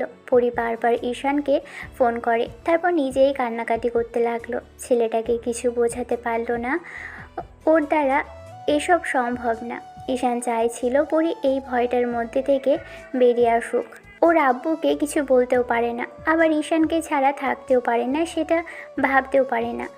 সব কিছুতে এত না আর পারবে না, এগুলো নিয়ে ঈশান থাকতে পারছে না। ঈশান সারা রাত আর ঘুমোতে পারল না। পরীকে দেখতে আসবে এসব ভেবেই বুকের ভিতর কেমন যেন একটা ঝড় বয়ে গেল। মেয়েটা রাতে অনেকবার কল করলেও ঈশান কেটে দিল। শেষে শুধু মেসেজ করলো, যদি আব্বুকে বলতে পারো তখন জানিও, তারপর যদি আব্বু মেনে না নেয় তখন আমি ব্যবস্থা নিব। সারাদিনে পরীর থেকে কোনো রেসপন্স আসলো না। দুপুর গড়িয়ে বিকেল পড়তেই পাত্রপক্ষ আসে পরীর বাসায়। ঈশান পাড়ার মোড়ে বসেছিল। একটা গাড়ি আসতে দেখেই বুঝে গেল এটাই পাত্রপক্ষের গাড়ি। একটা ছেলে গাড়ি থেকে বেরিয়ে কয়েকজনকে জিজ্ঞেস করতে লাগলো পরীদের বাসার ঠিকানা। তখন একটা পিচি ছেলে বলেই দিতে ওরা চলে গেল। ঈশান চা আর সিগারেটটা ফেলে দিয়ে এবার সেদিকে হাঁটা ধরল। বেশ কিছুক্ষণ ধরে এসে পরীদের বাসা থেকে কিছুটা দূরে একটা দোকানে বসে রইল। ঘণ্টাখানিক মতো যেতেই ঈশান পরীকে কল করলো। পরী তখন পাত্রপক্ষের সামনে বসেছিল। সামনে থাকা ছেলেটা ড্যাব ড্যাব করে ওর দিকে তাকিয়ে আছে। আর ঠিক সেই মুহূর্তে পরীর ফোনটা বেজে উঠল। মেয়েটা তাড়াহুড়ো করে ফোনটা হাতে নিল, তারপর ঈশানের নাম্বার দেখে সবার সামনে রিসিভ করলো। ফোনটা কানে দিতেই পরীর আব্বুর চোখে ওর দিকে তাকালো।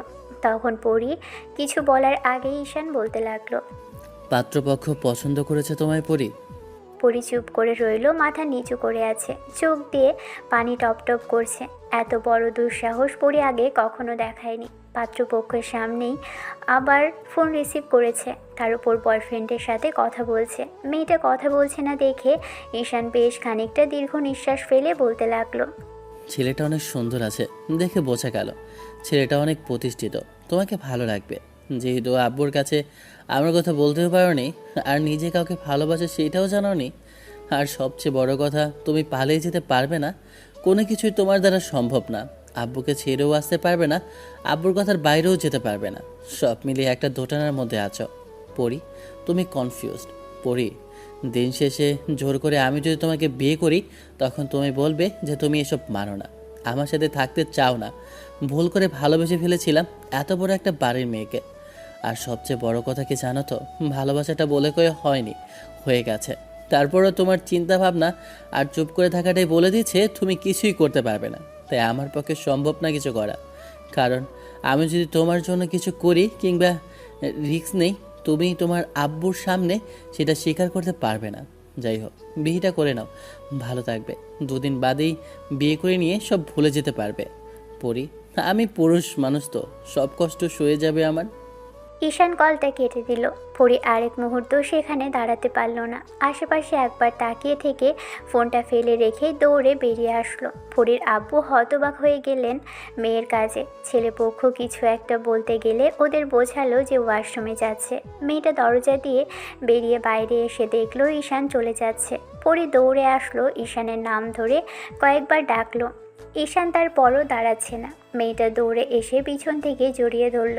একদম যেন বউ বউ লাগছে মেয়েটাকে। যখন ঈশান পিছনে ঘুরল তখন এই অবস্থাটা দেখতে পেল। পরীর মুখে দিকে তাকিয়ে কিছুক্ষণ চুপ করেছিল। তারপর মেয়েটাকে শাড়ি নিয়ে ওর থেকে কিছুটা দূরে গেলে পরী আবারও কাছে আসার চেষ্টা করলো। তখন ঈশান বলতে লাগলো, এরপর থেকে তুমি আর আমার সাথে দেখা করতে আসবে না, অন্য কারো স্ত্রী হবে। বারবার আমার কাছে আসাটা অন্যায় পরি। আপনি যাবেন না প্লিজ, আপনি আমাকে নিয়ে যান, আমি এখানে থাকবো না। আমাকে আমাকে বিয়ে করে নিন না। আপনি আপনি আব্বু আমার কাছে নিয়ে যান আমাকে, তারপরে বলুন না যে এখন আমি এসব বললেও তোমার আব্বু মানবেন না, কারণ যখন সময় ছিল তখন তুমি আমাকে বলতে বলোনি। আমি অনেকবার চেষ্টা করলাম তোমাকে বোঝানোর, আর তুমি বারবার এসব এড়িয়ে যাওয়ার চেষ্টা করলে। আমি এখন কি করবো পরি? পরি, অবস্থাটা হাতের বাইরে চলে গেছে। এখন একটাই উপায় আছে, পালিয়ে যাওয়া। এই অবস্থায় তুমি পারবে আমার সাথে পালিয়ে যেতে? পারবে আমার সাথে যেতে? পরী মাথা নিচু করে ফ্যাচ ফ্যাচ করে কেঁদে ফেলল। তখন ঈশান বলতে লাগলো, এছাড়া আর কোনো উপায় আর বাকি রাখোনি তুমি পরি। আর আমি জানি তোমার পক্ষে সব সম্ভব না, এত কান্নাকাটি করে লাভ হবে না। দুদিন বাদে আমাকে ঠিকই ভুলে যেতে পারবে পরি। আমি যেমন আছি তেমনই থেকে যাব। আমার অবস্থা কোনো উন্নতি হবে না। তুমি ওই ছেলেটাকে নিয়ে ভালো থাকবে। আর হ্যাঁ, পেছনে দেখো তোমার আব্বু দাঁড়িয়ে আছে, চাইলে এখনও বলতে পারো। যদি রিকোয়েস্ট করো, একমাত্র মেয়ে ভেবে হয়তো সবটা মেনে নেবে। এখন একবার চেষ্টা করো পরি, একটাবার সাহস করে বলে দাও। আমি পারবো না আপনাকে ছাড়া থাকতে। আমি সত্যি মরে যাব, বিশ্বাস করেন। আপনাকে ছাড়া আমার আমার দম বন্ধ হয়ে আসছে। কাল রাতে আপনি আমার ফোনই ধরেননি। আমি কি করেছিলাম, কি করে নিজেকে বুঝিয়েছি জানি না, আপনিও জানেন না। আপনি আপনি প্লিজ আব্বুর কাছে চলেন না। কি বলবো তোমার আব্বুর কাছে গিয়ে? আমি বেকার একটা নিম্নবিত্ত পরিবারের ছেলে, যাকে তুমি ভালোবাসো, যার সাথে তোমার আব্বু তোমাকে মেনে নিতে পারবে না। ঈশান কথাগুলো বলে চলে যেতে নিলে পরী কান্নাকাটি করতে লাগলো। ঈশান পিছনে ফিরল, বারবার মেয়েটার মায়াবী মুখের দিকে তাকাচ্ছে। মনে হচ্ছে এই মেয়েটাকে আর পাওয়া হবে না। বুকের ভিতর তোলপাড় চলছে। ছেলেটা কিছুক্ষণ চুপ করে রইল। পরী ওর একটা হাত দু হাতের মধ্যে নিয়ে কয়েকবার চুমো দিয়ে বোঝানোর চেষ্টা করতেই ঈশান মেয়েটার হাত ধরে টানতে টানতে পরীর আব্বুর সামনে এনে দাঁড় করালো। মেয়েটা মাথা নিচু করে ফুপিয়ে যাচ্ছে। এবার ঈশান পরীর আব্বুকে উদ্দেশ্য করে বলতে লাগলো, আঙ্কেল, আপনি হয়তো আমাকে চেনেন কি না জানি না, তবে আমি আপনার এই এলাকাতেই থাকি। আমি আফজাল সাহেবের ছেলে। আমার বাবা সামান্য একজন সরকারি কর্মকর্তা। আপনার মতো প্রতিপত্তি কিছুই নেই আমাদের। আপনার মেয়ে আমাকে ভালোবেসেছিল, কিন্তু সেটা বলতেই 6 মাস লাগিয়ে দিয়েছে। তারপর যখন আমি জানতাম যে আপনি এত বড় লোক আর আপনার মেয়ের সাথে আমাকে কখনোই মেনে নেবেন না, তখন আমি ওকে বলেছিলাম আমার কথাটা আপনার কাছে বলতে। পরি বলতে পারেনি ও আমাকে ভালোবাসে। আপনার মেয়ে আপনাকে প্রচণ্ড পরিমাণে ভয় পায়। আপনি ওর উপর রাগ করবেন, ওর সাথে কথা বলবেন না, বাড়ি থেকে বের করে দিবেন, এমন অনেক কিছুই। তারপর যখন বলি পালিয়ে যেতে, একমাত্র মেয়েকে একটা না একটা সময় আপনি মেনে নেবেন, তারপরেও যেতে পারেনি আপনার মেয়ে। আপনাকে ভালোবেসে, তবে প্রচণ্ড পরিমাণে ভয় পায়, যে ভয় থেকে আপনাকে কখনো বলতেও পারবে না যে তার জীবনের সবচেয়ে বড় সিদ্ধান্তটা নিতে চায়। যাই হোক আঙ্কেল, পালিয়ে বিয়েটা আমিও কোনোভাবেই করতে চাইনি। তবে একটা কথা, আপনার মেয়েকে আমি না বোঝাতে পারবো, আর না আপনার মেয়ে আমাকে আপনাকে বলতে পারবে। আমি বললে আপনি সেটা মানবেন না, আর আপনার মেয়ে সেটা বলতেও পারবে না। আমার কাছে সবচেয়ে ভালো সলিউশন হলো আপনি ওকে নিয়ে যান। আর যদি আমার ওপর আপনার কোনো রাগ অভিমান হয় আজকের এসব বিষয় নিয়ে, তাহলে আপনি আমাকে শাস্তি দিতে পারেন। তবে হ্যাঁ, আমি আপনার মেয়ের বিয়ের মধ্যে কোনো বাধা হব না। ভদ্রলোক একবার মেয়ের দিকে তাকিয়ে তারপর ওর হাত ধরে টানতে টানতে বাসার দিকে নিয়ে গেল। পরি বারবার ঈশানকে কান্না করে বলতে লাগলো যাবে না। ঈশানের চোখে পানি টলমল করছে। কিছুক্ষণ দাঁড়িয়ে থেকে বাসার দিকে হাঁটা ধরল। ভালো লাগছে না কিছুই, সব কিছুই কেমন এলোমেলো অগোছালো লাগছে। পরীকে এমন করে ফিরিয়ে দিয়ে নিজের কাছেই কষ্ট হচ্ছে। কে জানে এরপর কি করবে না করবে। পরীকে হয়তো হারিয়ে ফেলবে, ওকে আর কখনো পাওয়া হবে না। মেয়েটাকে 1 বছর যাবৎ এত করে বোঝালো, এত করে ভালোবাসার কথা বললে 6 মাসের মাথায় তার মুখ থেকে ভালোবাসার কথাটা শুনতে পেরেছিল। আজ 6 মাস যেতে না যেতেই কে জানে কোথা থেকে পরীর আব্বু এসব শুনেছে। আসলে মানুষ ঠিকই বলে, যাদেরকে আমরা খুব বেশি ভালোবাসি, যাদেরকে খুব বেশি প্রয়োজন হয় আমাদের লাইফে, তাদের সাথে আমাদের সময় কাটানোর সুযোগটা খুব কম হয়। কম সময়ে আমরা তাদেরকে কাছে পাই, তারপর অনেক বেশি দূরত্ব সৃষ্টি হয়, যে দূরত্বের কোনো শেষ হয় না। সীমাহীন দূরত্বের কারণে মানুষ একে অপরের মনে থেকে অনেক দূরত্বে চলে যায়। পরি সেদিন বাসায় যাওয়ার পর একটা সপ্তাহ মেয়েটার সাথে ঈশানের আর যোগাযোগ হয়নি। মেয়েটা রাগ করেই হয়তো কল করেনি, আর ঈশান কল করলেও কয়েকবার ফোন কেটে বেজে বেজে কেটে গেছে। হয়তো মেয়েটার নাম্বার ব্লক লিস্টে ফেলে দিয়েছে। আর কি হতে পারে, পরীর আব্বু হয়তো বুঝিয়েছে, আর আব্বুর ভালোবাসার কাছে ওর ভালোবাসাটা হেরে গেছে। পরি হয়তো বুঝে গেছে ঈশানের সাথে কখনো ভালো থাকতে পারবে না। মেয়েটার এরকম চিন্তা ভাবনার কথাগুলো ঈশান নিজের মনকে বুঝিয়ে মিথ্যা সান্ত্বনা দিতে থাকে। ঈশানও বুঝে গেছে ওর পক্ষে সম্ভব না ঈশানকে ভালোবেসে আব্বু আম্মুর সামনে সেটা বলা। যাই হোক, সেদিনের পর 7ম দিনের মাথায় পরির সাথে একটু কথা হলেও পরি শুধু ফুপিয়ে ফুপিয়ে কাঁদল আর বলল বিয়ে ঠিক হয়ে গেছে। ঈশান কোনো কথা বলল না, চুপচাপ শুধু শুনে গেল, তারপর বলতে লাগলো, আমার আর তোমার রাস্তাটা অনেক আলাদা পড়ি। জানি না কিভাবে ভালোবেসে ফেলেছিলাম।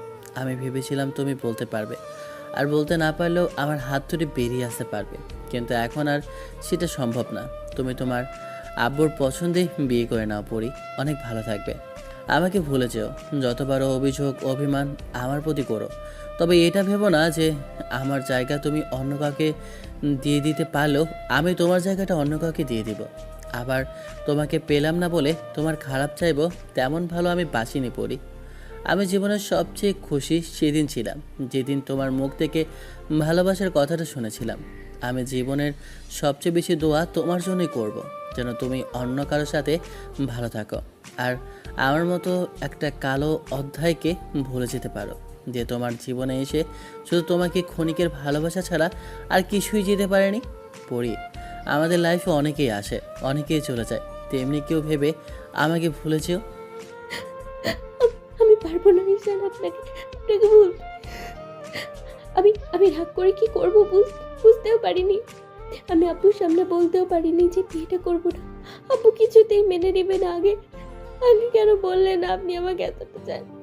আমি তো আপনাকে বলেছি আপনাকে ছাড়া থাকতে পারবো না। কেন কেন বললেন না বলেন? তুমি তোমার আব্বুকে বলতে পারোনি, আর আমি বললেও সেটাতে কাজ হয়নি। যতক্ষণে বললে ততক্ষণে অনেক দেরি হয়ে গেছে। যাই হোক, এসব কথা বাদ দাও। যে ছেলেটাকে বিয়ে করেছো ওর সাথে ভালো থেকো, অন্তত ওকে একটু ভালোবেসো। আমি চাইবো তুমি ভালো থাকো, আর বিয়ের পর সবসময় আমাকে ভুলে থাকো। যতটুকু সময় তোমার সাথে কাটাতে পেরেছি আমার সারা জীবন মনে থেকে যাবে পরি।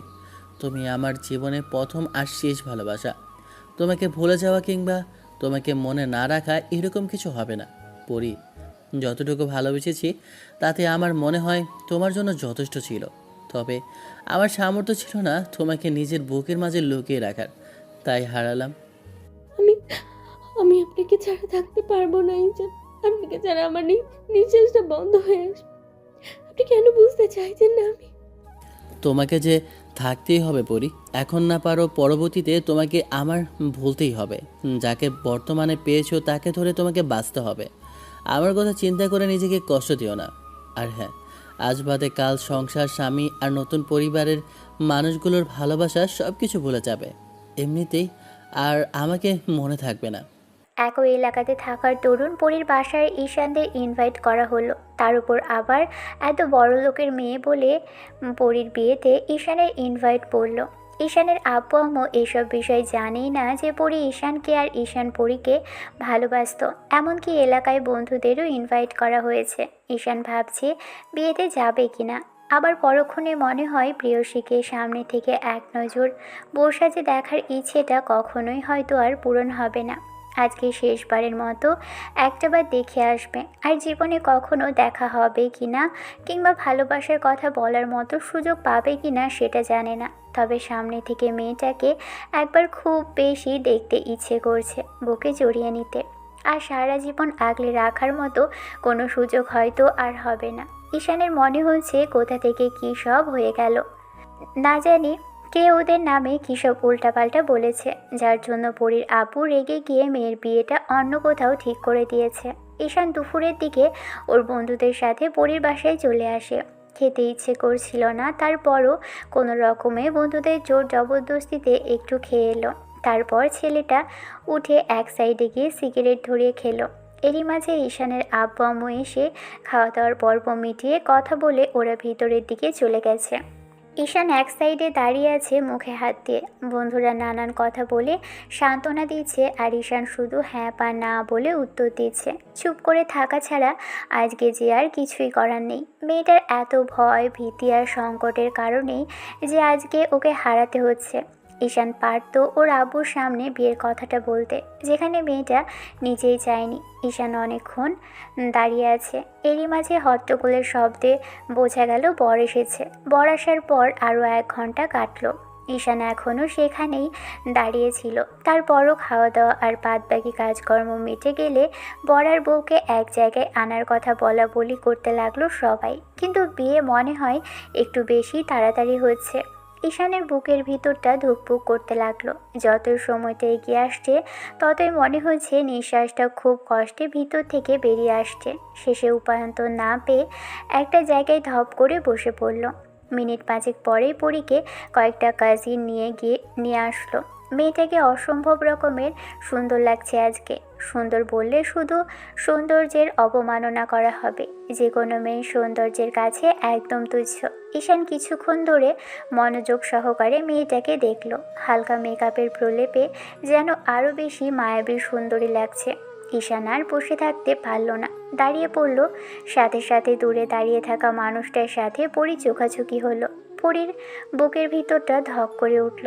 কাল রাতেও কতবার লোকটাকে বলেছে একটাবার ওর সাথে একটু কথা বলতে, তারপরও ঈশান কোনো কথা বলেনি। পরী শেষ অবধি বলেছিল যে কাল রাতে পালিয়ে নিয়ে যেতে, কিন্তু ঈশান তখন কোনো কথা বলেনি। পরীর এখনও বারবার মনে হয়েছে এই বিয়েটাও করতে পারবে না। আর যাকে একবার ভালোবেসেছে তাকে ছাড়া অন্য কাউকে ভালোবাসা ওর পক্ষে যে সম্ভবই না। কি করেই বা এই মানুষটাকে ছাড়া অন্য কারোর সাথে থাকবে, যাকে একবার জড়িয়ে ধরে বলেছিল তার বউ ছাড়া অন্য কারোর বউ হবে না। আজকে কিনা তার সামনে অন্য কারো বউ হচ্ছে। পরী জানে আপু এই বিয়েটা কখনোই ভাঙবে না। তাছাড়া যেখানে একবার কথা দিয়ে ফেলেছে সেখানে ওর বিয়েটা যে করেই হোক দিয়েই দিবে।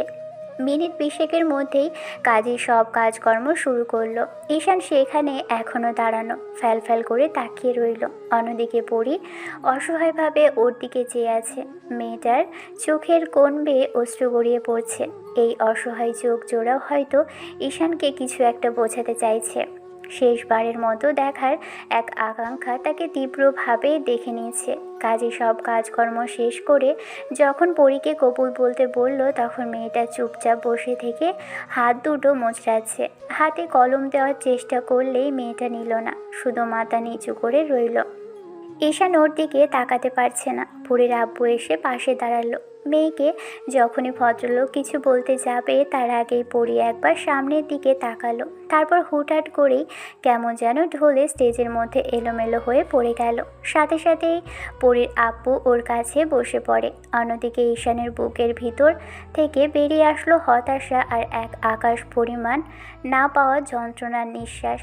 তাকে ভুলে যাওয়া, তাকে ছাড়া সারা জীবন কাটানোর একটা আবেগ, সেটা বেরিয়ে আসতে চাইল বুক ছিঁড়ে। মনে হচ্ছিল যে কলিজাটাকে কেউ টেনে বের করে নিচ্ছে। ঈশানের বুঝতে বাকি নেই যে মেয়েটা উল্টাপাল্টা কিছু একটা তো খেয়েছে, হয়তো নিজেকে কষ্ট দেওয়ার জন্য, আর নয়তো অন্য কোথাও বিয়ে করবে না বলে। রাতে ওকে বোঝাতেও পারেনি। আর ঈশানের কাল কী বা করার থাকতো, মেয়েটা আগে বলতে পারলো না ওকে নিয়ে পালিয়ে যাওয়ার কথা। সেই বলল, কিন্তু এতগুলো দিন বাদে এসে ঈশান চায়নি ওর আব্বুর সম্মানটা নষ্ট হোক। কিন্তু এগুলোই ভদ্রলোককে কে বোঝাবে। শেষে পরীর আব্বু আম্মু আর বাসার অনেকেই ধরাধরি করে হসপিটালে নিল। তারপর কি হয়েছে জানে না। শেষে ঈশানকে ওর বন্ধুদের সাথে আসতে হয়েছে। পরীর আব্বু এই বিষয়টা ভালোভাবেই জানতো যে কারোর সাথে পরীর সম্পর্ক ছিল। অন্যদিকে ঈশানের আব্বু আম্মু বিষয়টা জিজ্ঞেস করলে ঈশানের বন্ধুরা ওদের সবটা বলে দেয়। বিয়ে বাড়ি ভর্তি মেহমানরা বলাবলি করছে পরি কেন এরকম একটা কাণ্ড ঘটিয়েছে। প্রথমে সবাই ভেবেছিল অজ্ঞান হয়ে গেছে, কিন্তু মুখ থেকে যখন ফ্যানার মতো কিছু একটা বের হচ্ছিল তখন আর বুঝতে বাকি নেই যে মেয়েটা বিয়ে করবে না বলেই সুইসাইড করার চেষ্টা করেছে। এইসব মুখে হাত দিয়ে সেখানেই দাঁড়িয়েছিল। আব্বু সবটা শোনার পরে এসে আব্বু যখন ছেলের কাঁধে হাত রাখলো, ঈশানের চোখ দিয়ে অযোধ্যারে পানি পড়তে আরম্ভ করলো। কিছু বলার মতো ভাষা নেই, সেখানেই দাঁড়িয়ে মূর্তির ন্যায় সবটা দেখতে লাগলো। তারপর থেকে মাঝে কেটে গেল কয়েকটা ঘন্টা। ঈশান আব্বু আম্মু বন্ধু বান্ধবদের সাথে হসপিটালে এসেছে, পরীর বান্ধবীরা আসলো, এমনকি কিছু আত্মীয় স্বজন পর্যন্ত এসেছে। ঈশানের নিজেকে অপরাধী মনে হচ্ছে, বারবার ভাবছে পরীর এই অবস্থার জন্য নিজেই দায়ী। কাল কেন মেয়েটাকে নিজের কাছে নিয়ে আসলো না? ঈশান জানতো এমন করে নিয়ে পরীকে নিয়ে এসেও আটকে রাখতে পারতো না। পরীর আব্বুর অনেক ক্ষমতা, তাই ওদেরকে আলাদা করে দিত। আর মেয়েটা বাবার উপর কোনো কথা বলতে পারে না, তাই ওর আব্বু আইনি ব্যবস্থা নিলে মেয়েটা ভয়ে আব্বুর সাথে চলে যেত। ঈশান হসপিটালে পরীর কেবিনের সামনে একটা জায়গায় দাঁড়িয়ে আছে। এই মুহূর্তে ফুপিয়ে ফুপিয়ে কাঁদছে ছেলেটা। প্রথমে কোনো শব্দ না হলেও এখন বাচ্চাদের মতো বারবার হাঁপিয়ে উঠছে। বন্ধুরা জোর করে একটা জায়গায় বসালো। আম্মু এসে এক পাশ থেকে জড়িয়ে ধরতেই ঈশান কেমন যেন চুপ করার চেষ্টা করতে লাগলো। একটু বাদেই ডক্টর বেরিয়ে এসে জানিয়ে দিল আজকে আর মেয়েটার জ্ঞান ফেরার কোনো সম্ভাবনা নেই। সারা রাত ঈশান হসপিটালের করিডোরে বসে শুধু প্রার্থনা করলো যেন মেয়েটা বেঁচে যায়। পরদিন 10টার দিকে আব্বু আম্মু আবারও আসে ঈশানের সাথে কয়েকটা বন্ধুর সাথে নিচ্ছিল। এই মুহূর্তে ছেলেটার পাশে থাকা বড্ড জরুরি ছিল। সকাল 10টার দিকে যখন পরীর জ্ঞান ফিরল, ডক্টর এসে সবাইকে জানালো এখন দেখা করতে যেতে পারে, তবে একজন একজন করে, খুব বেশি লোকজন গেলে সমস্যা হতে পারে। পরীর আব্বু আম্মু গিয়ে কথা বলার চেষ্টা করলো, কিন্তু ওরা ব্যর্থ। মেয়েটা কথাই বলল না, উল্টো মুখ ঘুরিয়ে রাখলো। পরীর আব্বু সবটা জানে, তারপরও ভদ্রলোক সেখানে বসেই রইলেন। পরীর আম্মু বেরিয়ে আসলো, তারপর ঈশানের সামনে এসে ওর কাঁধের উপর হাত রাখতেই ঈশান ভদ্রমহিলার দিকে তাকালো। ঈশান উঠে দাঁড়ালো, তারপরই উনি কেঁদে ফেলে বলতে লাগলো, মেয়েটা একবার আগে আমাকে কখনো বলেনি তোমাকে ভালোবাসে, আর এত বেশি ভালোবাসে যে তোমাকে না পেলে এরকম কিছু করে ফেলতে পারে। তুমি জানো পরীর আব্বুর রাগী, তার অহংকারের কাছে আমার মেয়েটা আজকে শেষ হয়ে যাচ্ছিল। এখন অন্তত পরীর আব্বুর কথার জেদ ধরে বসে থেকো না বাবা, আমার মেয়েটার কাছে যাও, ও হয়তো তোমাকে পেলে একটু কথা বলতে পারে। ঈশান কোনো কথা না বলে ভিতরে গেল। পরী দেখলো ঈশান আসছে। পরীর আব্বু চলে গেল ছেলেটাকে দেখেই। ঈশান যখনই সামনে বসতে যাবে তখন পরী মুখ ঘুরিয়ে নিয়ে বলতে আরম্ভ করে, আপনি এখানে কি করছেন? যান এখনই এখান থেকে, একদম আসবেন না আমার কাছে। আপনার আপনার কোনো অধিকার নেই আমার কাছে আসার, চলে যান এখান থেকে। ভালোবাসেন না আপনি আমায়, আর আর আমি আপনাকে চিনি না, যান এখান থেকে। আপনার মতো মানুষকে আমার জীবনে চাই না, আমি মরে যাচ্ছি নাম না, কেন বাঁচিয়েছেন আমায়? ঈশান চোখ দিয়ে পানি পড়ছে, মেয়েটা খেয়াল করছে না। ঈশান উঠে বেডে বসার চেষ্টা করলে পরী হঠাৎই ওকে ধাক্কা দিতে লাগলো। অনেক চেষ্টা প্রচেষ্টার পরও মেয়েটার কাছে আসা গেল না। শেষে ঈশান বেড থেকে দূরে বসে রইল। একটা সময় পরী কাঁদতে কাঁদতে ঘুমিয়ে পড়ে, কিন্তু ঘুম থেকে উঠে মেয়েটা অবাক হলো, কাজী হসপিটালে বসে আছে পাশেই। তারপর হসপিটালে ঈশানের সাথে পরীর বিয়ে হলো। প্রথমে মেয়েটার বিয়েটা করতে না চাইলেও পরবর্তীতে ঈশানের আব্বু আম্মু আর বন্ধুরা ভিতরে এসে অনেকক্ষণ যাবৎ বুঝিয়েছে যেটা হয়েছে সেটার জন্য এখন রাগ করে থেকে বিয়েটা না করলে ওর আব্বু রেগে গেলে ঝামেলা হবে, তাই বিয়েটা যেন করে নেয়। অনেকক্ষণ যাবৎ ঈশান রিকোয়েস্ট করলো। শেষে যখন মেয়েটার পায়ে হাত দিবে ওকে কষ্ট দিয়েছে বলে তখন পরী কেঁদে ফেললো। তারপর সবার সামনে ঈশানকে জড়িয়ে ধরেছিল, কিন্তু সাইনটা করার জন্য ছেড়ে দিতেই মনে হলো ঈশান ওকে কষ্ট দিয়েছে। তারপর থেকে পুরো দিনটা পরী আর ঈশানের সাথে কথা বলেনি। ঈশান মেয়েটার আশেপাশেই ছিল। ঈশান ওকে খাওয়ানোর চেষ্টা করেছে, মেডিসিন দেওয়ার চেষ্টা করেছে, কিন্তু পরী কোনো কথা বলেনি। মেয়েটার অনেক রাগী আর জেদি একটা সম্পর্কের মাঝে ঈশানের কখনো জানা হয়নি। পরী যেহেতু অনেকটাই সুস্থ, তাই বিকেলে মেয়েটাকে বাসায় আনা হলো। তবে ঈশানের বাসায় নয়, পরীর বাসাতেই আনা হয়েছে। আত্মীয় স্বজনদের সবাইকে চলে যেতে বলা হয়েছে, আর যারা খুব ঘনিষ্ঠ তারা হসপিটাল থেকে মেয়েটাকে দেখে চলে গিয়েছিল। পরীকে ওর আব্বু আম্মু বলেছে বাসায় নিয়ে আসতে, আর ঈশানকে আব্বু আম্মু ওদের সাথে আসতে বলেছিল। আর পরীর আম্মুও রিকোয়েস্ট করেছিল যে মেয়েটাকে শান্ত করার জন্য হলেও ওকে চাই। পরীর আব্বু রাগ করে থাকতে পারেনি, কীভাবেই বা রাগ করে থাকবে? মেয়েটার এই অবস্থাতে রাগ করে থেকেই বা কী হবে? ঈশান রুমে আসলো মেয়েটাকে কোলে করে, তারপর বেডে এনে বসালো। পরী ঈশানের থেকে দূরে যাওয়ার চেষ্টা করলে তখনও বলতে লাগলো, বেবি, কী করলে তোমার রাগটা কমবে? আমায় একটু বলো জানটা। আপনি আমার চোখের সামনে থেকে সরে গেলে আমি আর রাগ করে থাকবো না। এখন আমার চোখের সামনে থেকে যান, আপনাকে আমার পছন্দ না। আপনাকে আমি প্রচণ্ড পরিমাণে ঘৃণা করি। আপনাকে আমি দেখতে চাই না। চলে যান এখান থেকে। কেন বাঁচিয়েছেন আমায়? বলেছিলেন না অন্য কোনো ছেলের সাথে বিয়ে করে নিয়ে ভালো থাকতে? ভালো থাকবোই বলে সুইসাইড করে মরতে যেতে গিয়েছিলাম। একবার আপনাকে বলেছিলাম না, এই পরি যদি কারোর বউ হয় সেটা আপনার, কিন্তু আপনি সেটা করতে দিলেন না। সব দোষ আপনার। আপনি আমার কাছে আসবেন না, ভালোবাসি না আমি আপনাকে। ঈশান ফ্যালফ্যাল করে তাকিয়ে রইল পরীর দিকে। ঈশান মেয়েটার আশেপাশে থাকার চেষ্টা করলে পরী ওকে বারবার দূরে সরিয়ে দিল। শেষে সন্ধ্যার মুখে পরীর আম্মু স্যুপ দিয়ে গেল। ঈশান মেয়েটাকে খাওয়াতে আসলে পরী সেটা ঈশানের গায়ে ফেলে দিল। গরম স্যুপটাই শরীরে পড়তেই ঈশান ছিটকে উঠল। এমন একটা কাজ করে পরীর মনে হতে লাগলো লোকটার কষ্ট হচ্ছে, তারপরে চুপ করে রইল। পরীর আম্মু কিছু বলতে যাবে, তার আগে ঈশান হাত জোর করে রিকোয়েস্ট করলো মেয়েটাকে কিছু না বলতে। ঈশান বাকি স্যুপটা পাশে রেখে তারপর উঠে গিয়ে ওয়াশরুম থেকে ফ্রেশ হয়ে আসলো। পরী জানে ঈশানকে কষ্ট পেয়েছে, তারপরও চুপ করে আছে। একটু পরেই ঈশান জোর করে পরীকে খাওয়ালো। পরী কাঁদলো আর খেলো। রাতে যখন ঈশান ওর পাশে শুতে যাবে তখন পরী আচমকা ঈশানকে ধাক্কা দিতেই পাশে থাকা টি টেবিলটার সাথে ঈশানের কপালটা, আর তাতেই বেশ খানিকটা কেটে গেল ঈশানের কপাল। ঈশান আয়নার সামনে গিয়ে দেখলো বেশ খানিকটা কেটেছে, রক্ত বেরোচ্ছে। নিজে গিয়ে পরের আম্মু থেকে ব্যান্ডেজ করে তারপর রুমে আসলো। পরী এখনও বেডের এক সাইডে শুয়ে ফোপাচ্ছে। এই মুহূর্তে পরী কেন কাঁদছে ঈশান জানে না। ঈশান কষ্ট পেয়েছে হয়তো সেজন্য। ছেলেটা এসে পাশে শুলো, তারপর মেয়েটাকে কাছে টেনে নেওয়ার চেষ্টা করলে পরী দূরে সরে গেল আর বলতে লাগলো, আমি আমি জাস্ট আপনাকে ঘৃণা করি। I just hate you. আমি আপনার কাছে কখনোই আসবো না। দূরে যান, আমার থেকে দূরে যান। আমি আপনাকে কখনো ভালোবাসিনি। ঈশান আবারও জোর করে মেয়েটাকে কাছে আনার চেষ্টা করলে শেষে পরী আসলো না। ঈশান অনেক চেষ্টা করেও মানতে পারল না। শেষে যখন পরী বেড থেকে নিচে পড়ে যেতে নিল তখন ঈশান ওকে আটকে দেয় আর বেড থেকে উঠে গেল। তারপর মেয়েটাকে আশ্বস্ত করে বলল, ওকে ওকে, আমি নিচে শুয়ে পড়ছি, আর না হলে রুম থেকে বেরিয়ে যাচ্ছি। তোমাকে এত হাইবার হতে হবে না। ঈশান চুপ করে রইল।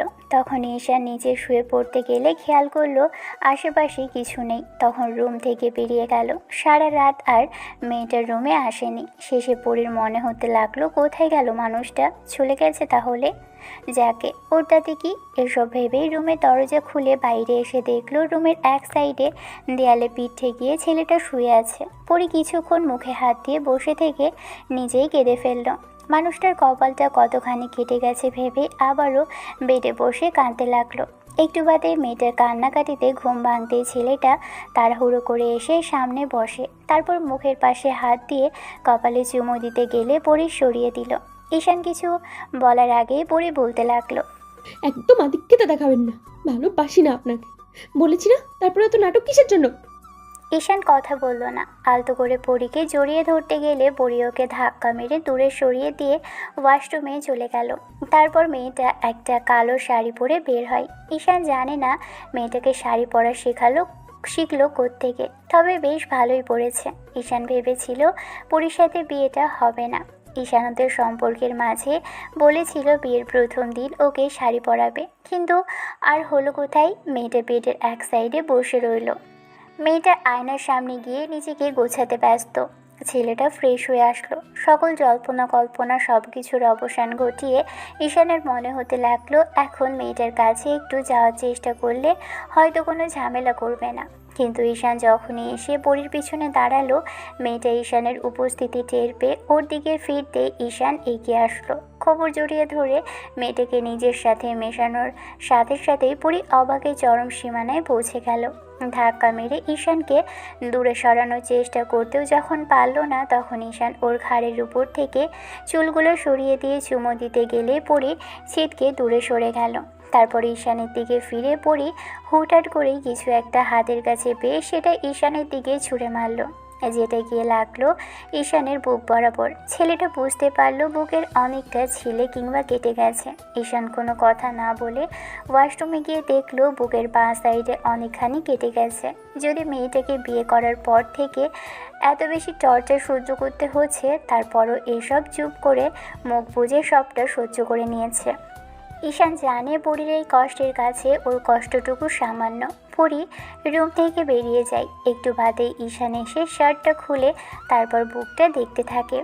একেই কাল গরম স্যুটটা গায়ে পড়ার কারণে অনেকখানি লাল হয়ে আছে, তার উপর আজকে আবার কপাল কেটেছে, রাতে আবার এখন বুকটা কাটলো। ঈশান একটু বাদেই নিচে আসলো। সবাই ব্রেকফাস্ট করছে। ঈশান ওদের সাথে ব্রেকফাস্ট করে একটু বাইরে যাওয়ার কথা বলে পরীর আম্মু কারণ জিজ্ঞেস করলো। ঈশান কিছু প্রয়োজনীয় জিনিসপত্র লাগবে বলে বাইরে চলে যায়। শেষে ফার্মেসিতে গিয়ে ঈশান বুকটা ড্রেসিং করিয়ে নিল আর কপালের ভালোভাবে ব্যান্ডেজ করে নিয়ে বাসায় আসলো। পরী ডাইনিংয়েই বসেছিল। ঈশান রুমে আসে, ভালো লাগছে না, হয়তো রাতে জ্বর আসবে। এরকম একটা পরিস্থিতিতে শরীরে আঘাতের কারণে জ্বর আসাটাই স্বাভাবিক। কালকে থেকে মেয়েটা হাতের কাছে যা পাচ্ছে তাই দিয়ে আঘাত করে যাচ্ছে।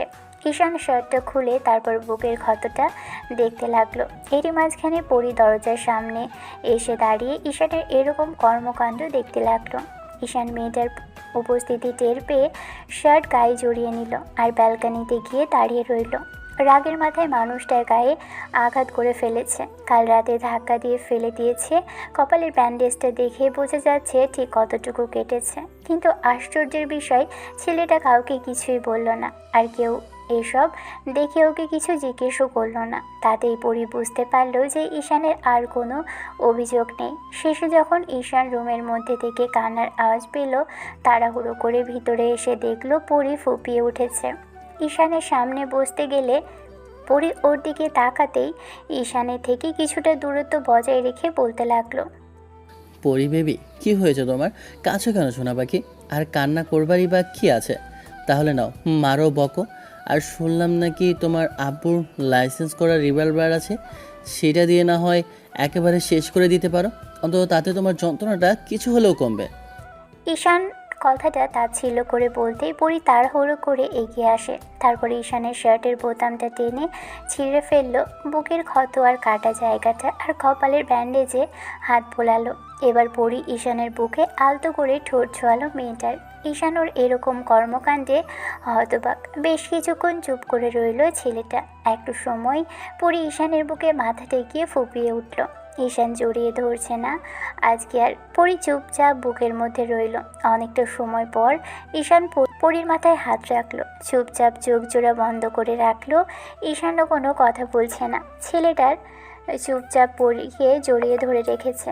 পরী আর চুপ করে থাকতে পারল না। ঈশানের বুক থেকে মুখ তুলে ওর চোখে চোখ রেখে বলতে লাগলো, খুব কষ্ট হয়েছে আপনার, তাই না?